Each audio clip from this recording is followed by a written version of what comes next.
sedikit penegasan aja deh saya. Berarti langkah tepat dari Rosiro CS untuk tidak mengikuti langkah Egy Sujana. Langkah tepat untuk mendidik anak bangsa dalam mencari keadilan yang hakiki. Minggu lalu kan ramai berita advokat Egy Sujana kan mengunjungi kediaman Pak Jokowi ya. Intinya menghasilkan SP3 atas kasus dari Egy Sujana. Nah, seperti apa Dr. Firman Chandra menanggapinya nih? Padahal dia mengakui tidak ada kata maaf-maafan.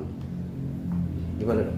Oke, selamat malam. Saya Dr. Firman Chandra, saya advokat dan pengajar yang juga kaprodi di Majelis Ilmu Hukum serta pemilik Fatur Travel. Ingat umroh, ingat Fatur. Terkait dengan munculnya SP3 yang dikeluarkan oleh pihak kepolisian terhadap advokat ES yang dan 2 orang sebenarnya, ada DHL juga. Kemudian SP3 itu menurut kepolisian sah sebagai surat yang sudah dikeluarkan sehingga mereka berdua tidak dicekal lagi. Ini kan goalnya kan salah satunya supaya tidak dicekal untuk pengobatan kan salah satunya. Fakta yang sebenarnya yang tahu adalah mereka. Yang tahu adalah ES dan DHL beserta beliau yang di Oslo tadi, kira-kira begitu. Faktornya apakah mereka damai atau tidak, faktanya mereka yang tahu. Muncul tiba-tiba hal yang berbeda, artinya tidak pernah meminta maaf dan lain-lain. Ya logikanya kan pasti nggak masuk. Pada saat ketemu di sana, kemudian SP3 keluar kan berarti ada sesuatu yang sudah disampaikan, sudah didiskusikan supaya SP3 muncul. Nah goalnya apa? Kalau secara kasat mata kan memang supaya cekal ini hilang, supaya bisa berobat kan begitu. Faktanya ya memang lagi berobat menurut media-media lainnya, tapi fakta sebenarnya apakah betul berobat? Yang tahu lagi-lagi adalah advokat ES. Namun di hukum acara pidana kita, starting point dari menentukan seseorang menjadi tersangka itu dimulai dari LP, itu pasti. Tidak ada yang tidak dimulai dari LP, laporan polisi. Laporan polisi apalagi ini terkait dengan penghinaan dan pencemaran nama baik. Jadi KUHP dijungtokkan dengan Undang-Undang ITE nih kira-kira gitu. Kemudian bila semuanya sudah dipanggil, ini syaratnya harus dipanggil nih, mulai dari pelapor, saksi, saksi ahli, terlapor, dokumen dihadirkan, ada gelar perkara di penyelidikan, ada gelar perkara di penyidikan, kemudian baru muncul status yang tadinya terlapor menjadi tersangka. Nah tersangka pun bisa, kan banyak kan ada artis yang sudah dipenjara juga kan, suaminya penyanyi dangdut L yang kira-kira gitu kan sudah masuk kan, tiba-tiba dimaafkan kan setelah SP3 damai, buktinya adalah perdamaian antara para pihak. Kepolisian tinggal bikin gelar perkara lagi untuk SP3, tersangka tersebut bebas. Sama, mungkin tidak diinformasikan ke media, mungkin bisa jadi pelapor tersebut yang orang Oslo tadi itu bisa jadi sudah mengatakan ke penyidik, kami sudah damai, buktinya apa? Ini mungkin ada yang tertulis. Nah bukti tertulis tadi itu dikirimkan kepada penyidik. Apakah penyidiknya di Kamnek, atau penyidiknya di Harda, atau penyidiknya di Renakta, atau di Ranmor, atau di Krimsus dan lain-lain.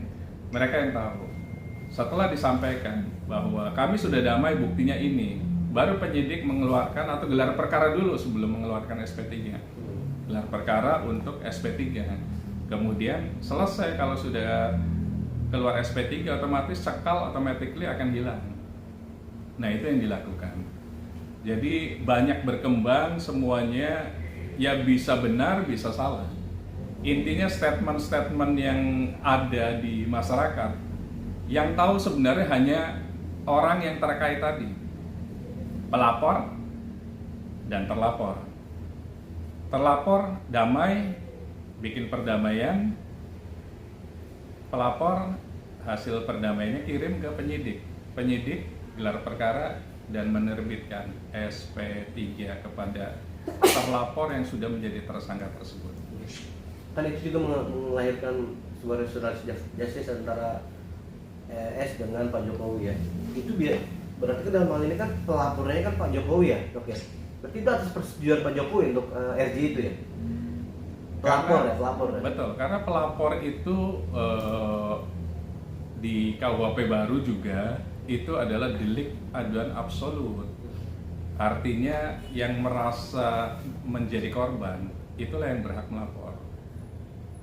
Kalau orang lain atau organisasi legal standingnya tidak masuk dan itu pasti gagal. Barang siapa yang menjadi korban dari perlakuan seseorang itu boleh melaporkan, tapi dia tidak boleh diwakilkan oleh organisasi atau oleh tetangga atau oleh temannya, nggak bisa. Jadi pasti yang melaporkan beliau ada perdamaian itu dikirimkan mungkin ke kepolisian, penyidik.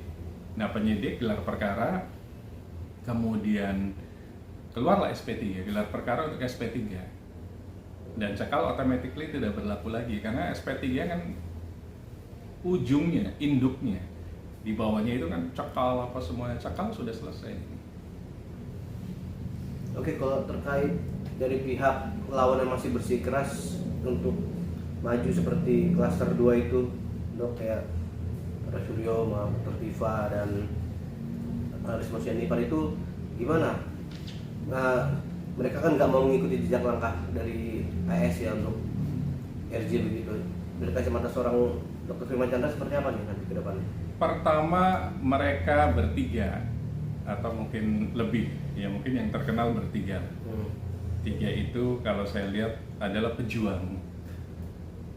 Karena bagaimanapun pembuktian yang sejati, pembuktian yang betul-betul real adalah di persidangan. Orang yang dijadikan tersangka belum tentu bersalah kalau mengatakan atau amar putusannya bebas demi hukum. Jadi mereka yang lanjut untuk sampai ke tahap 2. Tahap 2 itu artinya dari penyidikan ke penuntutan dulu.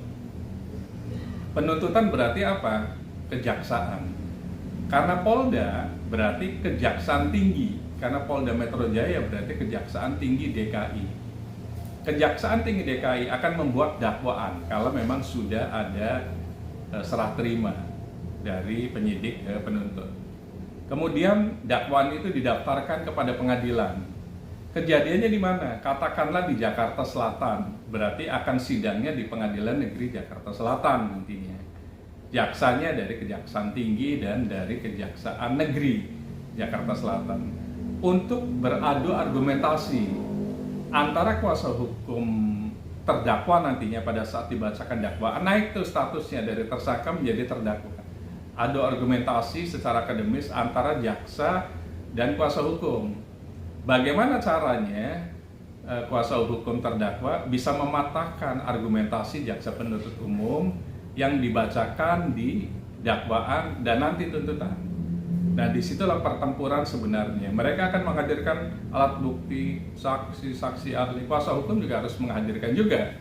Jadi nanti akan dinilai oleh majelis hakim apakah amar putusannya mengikuti dakwaan dan tuntutan jaksa atau pledoi dari kuasa hukum. Kalau pledoi dari kuasa hukum, bebas terdakwa tersebut, bebas demi hukum. Tapi kalau mengikuti dari dakwaan dan tuntutan, berarti bersalah. Namun bersalah kan belum final and binding, belum inkrah. Ada upaya hukum namanya banding, kasasi, dan PK. Jadi mereka bertiga itu memilih, hidup itu pilihan sebenarnya. Pilihannya adalah ingin bertempur dan mengasah argumentasi hukum di dalam persidangan. Good kalau menurut saya, supaya kita pembelajarannya juga bagus. Bahwa ada orang yang tidak menyerah dalam mencari keadilan. Apa bedanya law dan justice? Itu drastis bedanya. Oh iya, pelimpahan berkas mereka kan sudah di kejaksaan.